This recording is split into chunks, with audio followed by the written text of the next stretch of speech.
கிறிஸ்துவுக்குள் அன்பான தேவனுடைய பிள்ளைகளே, இயேசு கிறிஸ்துவின் பரிசுத்த நாமத்தில் உங்களை வாழ்த்தி ஆசீர்வதிக்கிறேன். கிருபையும் சமாதானமும் உங்களோடு இருப்பதாக.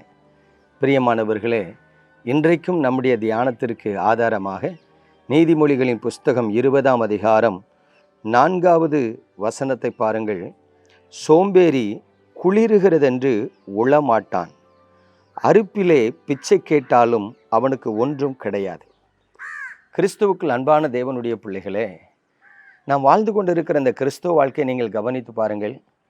கர்த்தராகிய இயேசு கிறிஸ்துவை விசுவாசித்து அவரை பின்பற்றுகிற தேவ பிள்ளைகள் வாழ்க்கையில் ஒரு கூட்ட ஜனங்கள் ஆசீர்வாதமாக இருப்பாங்க, ஒரு கூட்ட ஜனங்கள் கண்ணீரோடு போராடி கொண்டிருப்பார்கள், சஞ்சலமும் தவிப்பார்கள் வாழ்க்கையில் இருக்கும்.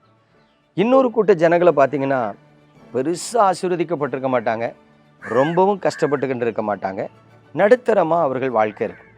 ஒருவேளை நாம் நினைக்கலாம், இதுதான் உலக நியதி, உலக நீதி இப்படி தான் இருக்கும்.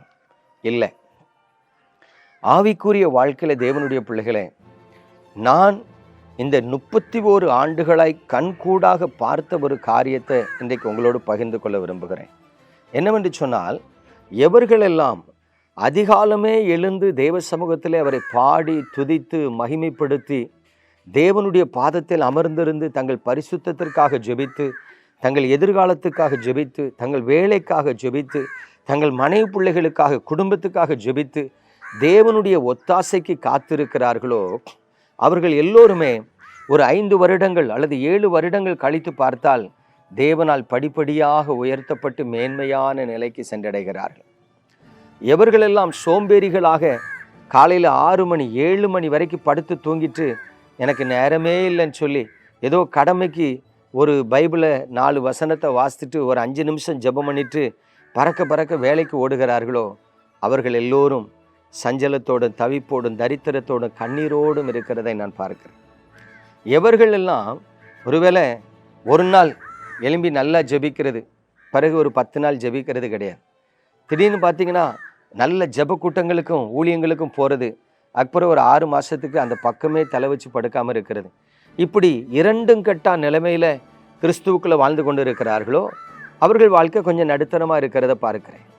உண்மையாக சொல்லுகிறேன், நன்றாக படிக்கிற பிள்ளைகள் எப்படி ஃபஸ்ட் ரேங்க் எடுத்து அவங்க டாக்டர்ஸ் இன்ஜினியர்ஸ் போகிறார்களோ, அதே போல் இந்த ஆவிக்குரிய வாழ்க்கையில் எவர்களெல்லாம் சோம்பேறித்தனத்துக்கு இடம் கொடுக்காம, வேதத்தை வாசிக்கிறதுக்கு சலித்து போகாம, தேவ சமூகத்தில் காத்திருந்து ஜெபித்து ஆமென் அவருடைய அன்புக்காக ஆசீர்வாதத்துக்காக எதிர்பார்த்து கொண்டிருக்கிறார்களோ, அவர்கள் எல்லோரும் ஆசீர்வதிக்கப்படுகிறதை பார்க்கிறேன். எத்தனை குடும்பங்கள் தரித்திரத்தில், சாபத்தில், வியாதியில், கண்ணீரில், ஒன்றுமில்லாத நிலையிலிருந்து இன்றைக்கு உயர்ந்த நிலைக்கு வந்திருக்கிறாங்க தெரியுமா?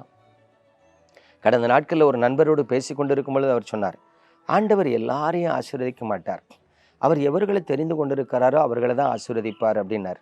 நான் சொன்னேன், நீ ஒரு சோம்பேறிங்கிறது உன் வாயின் வார்த்தையினால் தெரிகிறதுன்னு. உடனே என்ன சொல்கிறீங்க அப்படின்னாரு. நீ காலையில் 3 மணிக்கு எழும்பி என்னைக்காவது ஜெபிச்சிருக்கியான்னு? இல்லைண்ணா. 4 மணிக்கு எழும்பி என்னைக்காவது ஜெபித்திருக்கியான்னு? இல்லைண்ணா. சரி, காலையில் 5 மணிக்காவது எழும்பி நீ ஜெபித்திருக்கியான்னு? இல்லைண்ணா. நீ எப்பந்தான் எழும்பி ஜெபிப்பான்னு? ஒரு 6:30 மணி 7 மணி ஆயிரும்ண்ணா. பாரு, நீ படுக்கையிலே உழன்று கொண்டு இருக்கிறாய் அப்படின்னு. உடனே அவன் சொன்னான், ராத்திரி படுக்க 12 மணி ஆயிடுது இல்லான்னா. 12 மணி வரைக்கும் என்ன செய்கிறா? பைபிள் வாசிக்கியா? இல்லை. ஜெபம் பண்ணுறியா? இல்லை. அப்புறம் நல்ல ஆவிக்குரிய செய்திகளை யூடியூப்லேயும் டிவிலையும் பார்த்து கொண்டு இருக்கிறியா? இல்லை. என்ன பண்ணுற? இல்லை, ஃப்ரெண்ட்ஸ்கிட்ட செல்ஃபோனில் சேட். அப்போ நீ எப்படி விளங்குவ? 12 மணி வரைக்கும் நீ செல்ஃபோனை பார்த்து நோண்டிக்கிட்டு இருந்தீங்கன்னா எப்படி விளங்குவ? உன் ஆத்துமா பாவத்தில் கட்டப்பட்டு இருக்கு, உன் ஆத்துமா உலகத்துக்குள்ள அடிமைப்பட்டு கிடக்கு, உன் வாழ்க்கையில் சமாதானம் வராது. நீ இதில் கருத்து சொல்ல வாரியான்னு அப்படி வெட்கி தலை குனிந்தார்.